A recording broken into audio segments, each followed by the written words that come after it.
രാജ്യത്ത് ജീവിക്കാൻ പറ്റിയ ഏറ്റവും മികച്ച നഗരങ്ങളിൽ ഒന്നായി ഗുരുവായൂരിനെ മാറ്റിയെടുക്കുക എന്ന പ്രഖ്യാപനവുമായി ഗുരുവായൂർ നഗരസഭയിൽ ബജറ്റ് അവതരിപ്പിച്ചു.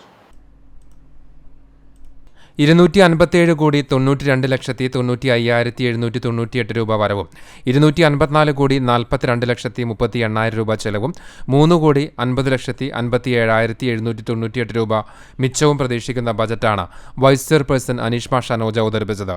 നവീന നഗരമെന്ന ആശയങ്ങളും പദ്ധതികളും കാഴ്ചപ്പാടുകളും അടങ്ങിയ നഗരത്തിന്റെ സമഗ്ര പുരോഗതി ലക്ഷ്യമിട്ടുള്ള ബജറ്റാണ് ഇതെന്ന് അനീഷ്മ ഷനോജ് അവതരണ പ്രസംഗത്തിൽ വ്യക്തമാക്കി. നഗരവാസികളുടെ അടിസ്ഥാന സൗകര്യങ്ങൾ വികസിപ്പിക്കാനും അവരുടെ ജീവിത സാഹചര്യങ്ങൾ മെച്ചപ്പെടുത്താനും കൂടുതൽ തൊഴിലവസരങ്ങൾ സൃഷ്ടിച്ച് സുസ്ഥിര സമ്പദ്ഘടന സൃഷ്ടിക്കുവാനും ഉതകുന്ന പദ്ധതികൾ ബജറ്റ് മുന്നോട്ട് വയ്ക്കുന്നുണ്ട്. ആരോഗ്യ മാലിന്യ സംസ്കരണം, വനിതാ ശിശു വികസനം, പട്ടികജാതി ക്ഷേമം, വിദ്യാഭ്യാസ പുരോഗതി, കൃഷിമേഖലയുടെ സ്വയം പര്യാപ്തത, സുതാര്യവും മികവുറ്റതുമായ സദ്ഭരണം തുടങ്ങിയ സേവന വികസന ക്ഷേമ പ്രവർത്തനങ്ങളാൽ സമ്പന്നമാണ് ബജറ്റ്. പരിസ്ഥിതി സംരക്ഷണം, ജലസംരക്ഷണം, പശ്ചാത്തല വികസനം എന്നിവ ഉറപ്പു നൽകുന്ന ആശയങ്ങളും പദ്ധതികളും ബജറ്റിൽ ഇടം പിടിച്ചിട്ടുണ്ട്.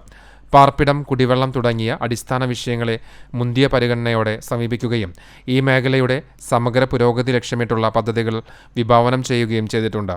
ഭവനരഹിത നഗരസഭയെന്ന പ്രഖ്യാപിത ലക്ഷ്യം നേടാൻ കഴിയുമെന്ന ശുഭാപ്തി വിശ്വാസം ബജറ്റിലൂടെ പങ്കുവച്ചു. സമ്പൂർണ്ണ ശുദ്ധജല ലഭ്യത ബജറ്റ് ഉറപ്പു നൽകുന്നു. നഗരസഭയിലെ മുഴുവൻ പേർക്കും ശുദ്ധജലം ഉറപ്പു നൽകുന്ന പദ്ധതി നിർദ്ദേശങ്ങൾ ബജറ്റിനെ വേറിട്ട് നിർത്തുന്നു. ഗുരുവായൂർ നഗരസഭയുടെ മുഖച്ഛായ തന്നെ മാറ്റാൻ കഴിയുന്ന 2 സുപ്രധാന നിർമ്മാണങ്ങളായ മാഞ്ചിറ റോഡിൽ മെക്കനൈസ്ഡ് കാർ പാർക്കിംഗ്, ആധുനിക മാർക്കറ്റ് എന്നിവ പൂർത്തീകരിക്കും. മാലിന്യ സംസ്കരണ സ്പെഷ്യൽ പാക്കേജിന് 5 കോടി രൂപ വകയിരുത്തി. ആരോഗ്യമേഖല സ്പെഷ്യൽ പാക്കേജിനും 5 കോടിയുണ്ട്. പ്രധാന റോഡുകൾ 5 വർഷ ഗ്യാരണ്ടിയിൽ നിർമ്മിക്കാൻ 5 കോടിയാണ് ബജറ്റ് വിഹിതം.